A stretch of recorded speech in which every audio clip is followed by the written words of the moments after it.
फरीदाबाद में चल रहे बीजेपी के प्रशिक्षण शिविर में शिक्षा मंत्री कंवरपाल गुर्जर भी पहुंचे। इस दौरान उन्होंने MH1 प्राइम से खास बातचीत करते हुए कई मुद्दों को लेकर अपनी बात रखी। फरीदाबाद के सूरजकुंड में चल रहे प्रशिक्षण शिविर को जो है लंच हो चुका है और उसके बाद अब दूसरा सत्र है वो शुरू होना है। हमारे साथ कंवरपाल गुर्जर शिक्षा मंत्री मौजूद है। मंत्री साहब, जिस तरीके से प्रशिक्षण शिविर की शुरुआत हुई है, कहीं ना कहीं किस तरीके का रहने वाला है और कार्यकर्ताओं को और कितना मजबूत इसके माध्यम से किया जाए? देखिए, एक तो आप ये मान के चलोगे प्रशिक्षण कोई पहली बार नहीं है, ये एक रूटीन का वर्क है। जब कभी जनसंघ की स्थापना हुई थी उससे लेके आज तक ये प्रशिक्षण चलता ही रहता है। अपने कार्यकर्ता को वैचारिक दृष्टि से मजबूत करना, उसको जोड़े रखना, और उसी का परिणाम ये है कि आपने देखा होगा कि बीजेपी में कभी विभाजन, तोड़ फोड़ या कुछ भी इस प्रकार में होता, बड़े से बड़ा लीडर भी अगर यहाँ छोड़ के गया तो उसको पता चला गया वो अकेले ही गया, दूसरा कुछ के साथ गया नहीं। वो विचार की ताकत है। आदमी जो है विचार से दौड़ता है, कार से नहीं दौड़ता। कार से दौड़ने के बाद रुक जाता है, लेकिन विचार का जो आदमी है ना जी, वो साधन ना होने के बावजूद भी दौड़ता है, काम करता है।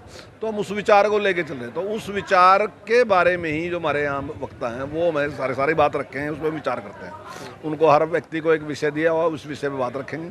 जहाँ तक आप चुनाव की बात कर रहे हैं कि चुनाव आने वाला है शायद उसके लिए, हाँ चुनाव आने वाला, चुनाव के लिए भी तैयारी कर रहे हैं, उसमें भी कोई दो राय नहीं है।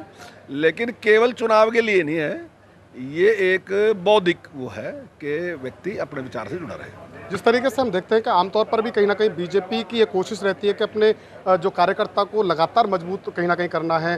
चाहे जमीनी स्तर की बात की जाए तो लगातार कहीं ना कहीं कार्यकर्ताओं का जो भरोसा है वो कहीं ना कहीं पार्टी बना रहता है। परंतु जो प्रशिक्षण शिविर की बात की जाए तो इसमें मुख्यमंत्री द्वारा जो है संबोधन किया, आज का जो पहला सत्र था उनका रहा, किस तरीके के विचार जो है मुख्यमंत्री की तरफ से रखे गए और कार्यकर्ता कितने मजबूत यानी कितने उत्साहित जो है इस चीज़ से होंगे? नहीं, माननीय मुख्यमंत्री जी ने सरकार जो काम कर रही है उन सारे कामों की जानकारी दी कार्यकर्ताओं के। देखिए, हम ये काम कर रहे हैं तो वो ताकि कार्यकर्ता के पास हो। इसके बाद जैसे अभी प्रशिक्षण शिविर है, ये प्रदेश स्तर का है, तो अब जिले स्तर का होगा, उसके बाद मंडल स्तर पे भी होगा।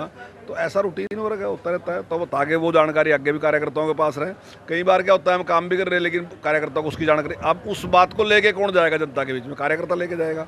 तो कार्यकर्ता जनता के बीच में रखा गया हमने। तो साफ तौर पर देखिए, कहीं ना कहीं जिस तरीके का जो कंवरपाल गुर्जर है शिक्षा मंत्री, उनका साफ तौर पर कहना है कि इस प्रशिक्षण शिविर से बहुत कुछ सीखने को मिलेगा। चाहे हम चुनाव की बात कर लें, चाहे हम नीतियों की बात कर लें, तो लगातार कहीं ना कहीं बहुत कुछ सीखने को मिलेगा। और उसी को लेकर के जिस तरीके से पहला सत्र रहा तो हरियाणा के मुख्यमंत्री मनोहर लाल ने बाकायदा संबोधन दिया और उस संबोधन में जो है कार्यकर्ताओं को बताया कि किस तरीके से अपनी पार्टी को और अपने कार्यकर्ताओं को मजबूत किया जाए।